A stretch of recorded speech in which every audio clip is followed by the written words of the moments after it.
नमस्कार मैत्रिणींनो, संध्या कुकिंग चॅनलमध्ये आपलं स्वागत आहे। मी आज तुम्हाला दाखवते रव्याचे मेंदू वडे। त्यासाठी मी 2 वाटी बारीक रवा चाळून घेतलेला आहे स्वच्छ करून व 1 वाटीला थोडं कमी दही घेतलेलं आहे। दही आंबट किंवा साधं चालेल, कोणतेही वापरू शकता। तर तुम्हाला करून दाखवते रेसिपी। त्यासाठी स्वच्छ धुवून एक पातेलं घेतलेलं आहे। यामध्ये हा रवा ओतून घेते आणि दही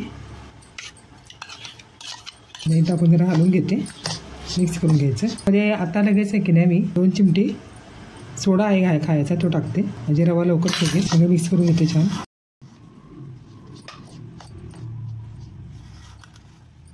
हे थोडंसं पाणी लागेल, त्याच्या वाटीने जरा मी पाणी घालून घेते। पाणी थोडं थोडं टाकायचं। हे अर्धा पेला पाणी घेतलेलं।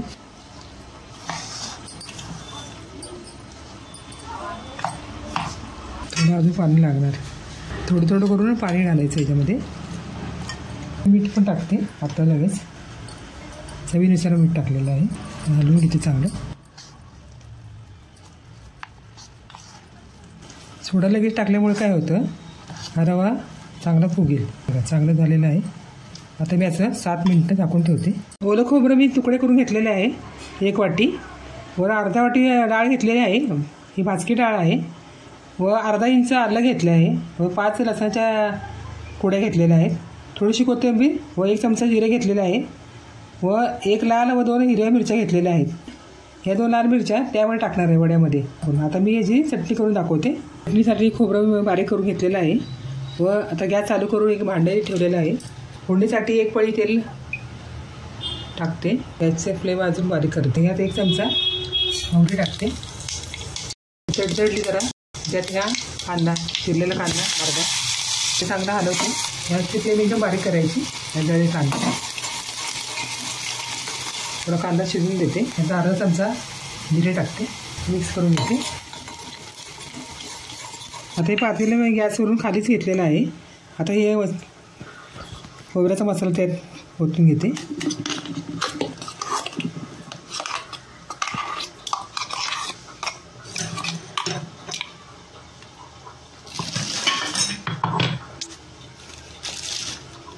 पातेलं गरम आहे, मी चिमट्याने पकडून घेते, चांगलं मिक्स करून घेते। थोडी आम्हाला पातळ लागते चटणी। त्या भांड्यामध्येच मी पाणी टाकते।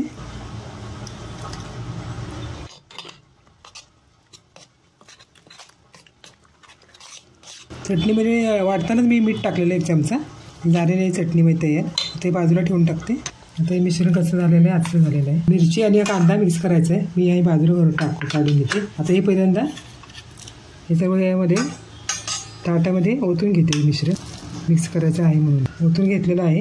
आता यामध्ये मी कांदा व मिरची सर्व टाकते, मिक्स करून घेते। हातानेच करून घेते।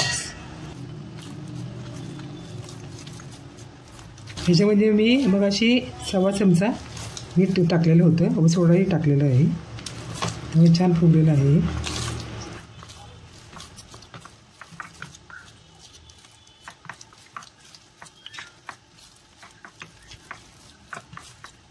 आता मी गॅस चालू करून घेते। फ्राय चांगला गरम झालेला आहे। आता यामध्ये मी तेल ओतून घेते। तळण्यासाठी तेल लागेल, इतकं बास होईल।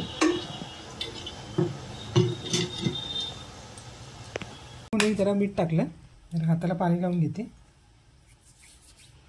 थोडंसं पाण्याच्या हाताने जरा मिक्स करून घेते। पीठ चांगलं झालेलं आहे।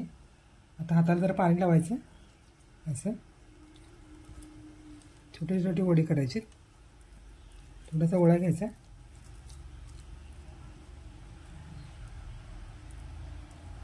असं होतं। याला तेलही चांगलं गरम झालेलं आहे।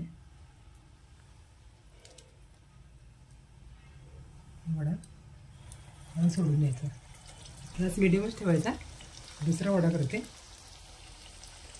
छोटे छोटे वडे करायचे। वडा जरा पलटून घेते। वेळे वडे टाकले ना तेलामध्ये, जरा गॅस जरा फास्ट ठेवायचं, तळले जायचे। वडे तळून झालेले आहेत। याची फ्लेम एकदम स्लो करून घेते। चमच्याने असे आणि येथून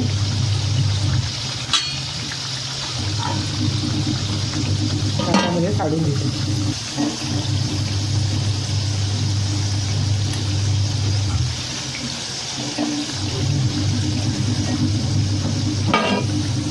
माझे मेंदूवडे तयार झालेले आहेत. ते या पद्धतीने सर्व करावं. तुम्ही माझ्यासारखे मेंदूवडे करून खावा रव्याचे. फार टेस्टी छान झालेले, कुरकुरीत झालेले आहेत. एक तुम्हाला तोडून दाखवते. क्रंची कुरकुरीत झालेले आहेत. आतून सॉफ्ट झालेले आहे. खाऊन दाखवते. काय टेस्टी सुंदर झालेले आहे. तुम्ही माझ्या पद्धतीने असे रव्याचे मेंदूवडे करून खा. फार सुंदर झालेत. संध्या कुकिंग चॅनलला लाईक करा, शेअर करा, सबस्क्राईब करा. काय कमेंट असेल तर कमेंट करा. पुन्हा नवीन व्हिडिओमध्ये भेटूया. बाय.